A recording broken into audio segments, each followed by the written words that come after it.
All right, let's bring in the Australian's chief political correspondent, Jeff Chambers.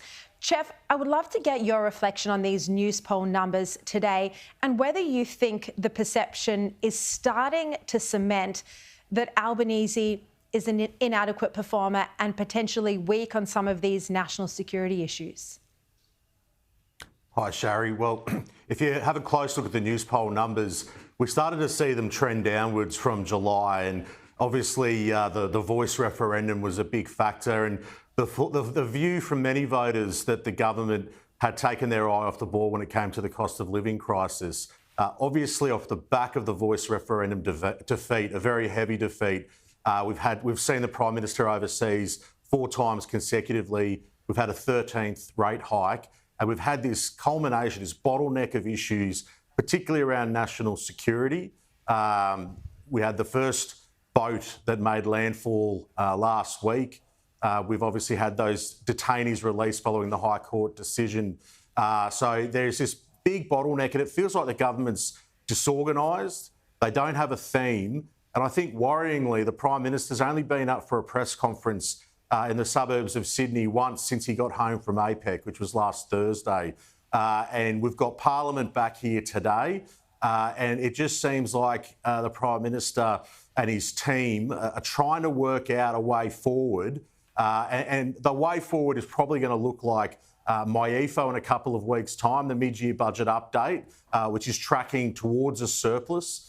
We've also got the response to the migration review. So the government's eyeing off some of these areas to try and hone their messaging around the cost of living and housing crises. But they just can't seem to get any clear air. And Peter Dutton seems to really be hitting his straps and hitting his lines well, and seems to really claim authority when we're talking about these security issues. Yeah, and confidence growing as a leader. Now today, Jeff, Andrew Clennell on Sky News revealed that the federal government was secretly trying to secure a deal with the US State Department to resettle the child sex offender who's referred to as NZYQ a month before he won his High Court battle that, as we know, triggered the release of hundreds, 140 at least, criminals onto our streets. Home Affairs Minister Clare O'Neil was allegedly asking for all avenues to be exposed and no stone left unturned to get this criminal detainee, this child sex offender, out of the country. This according to documents filed with the High Court. Jeff, does this expose some contradictions in Labor's argument? Well, I think their argument has just been so confused. It's hard to get a clear answer on so many of these really sensitive issues that seem to be popping up for the government. It's clear as day that going back months towards June, the government had a very strong understanding that the High Court would be ruling the way that it did ultimately rule. And we'd been expecting that judgment to come out in February. Thankfully, we're going to see that judgment released in full tomorrow.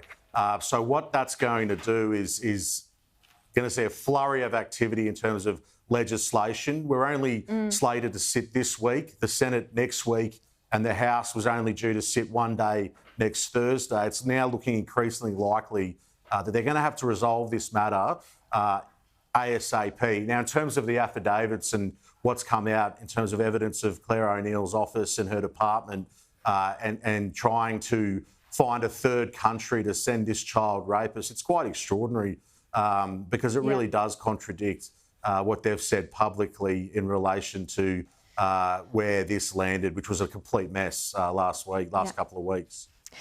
Now, Jeff, finally, Home Affairs Secretary Michael Pezzullo has now been removed from his job. This is after leaked text messages allegedly saw him collude with lobbyists and political power brokers to gain influence. At least this is what the government is claiming. Others say it's just usual Canberra gossip. Michael Pezzullo was someone who was tough on national security as the head of the Home Affairs Department. Do you think the government's made the right call here? Well, firstly, I think it's pretty clear that the government were out to get Mike Pezzullo. They dismantled his department. They watered down his authority and responsibilities. And there has been accusations that they were behind some sort of conspiracy. In saying all that, obviously, Mike Pezzullo's text messages were extraordinary. The fact that they were leaked and released, extraordinary in themselves. So it got to a point where he had to go, but there are questions over losing someone of his deep experience, particularly in this national security space. Yeah.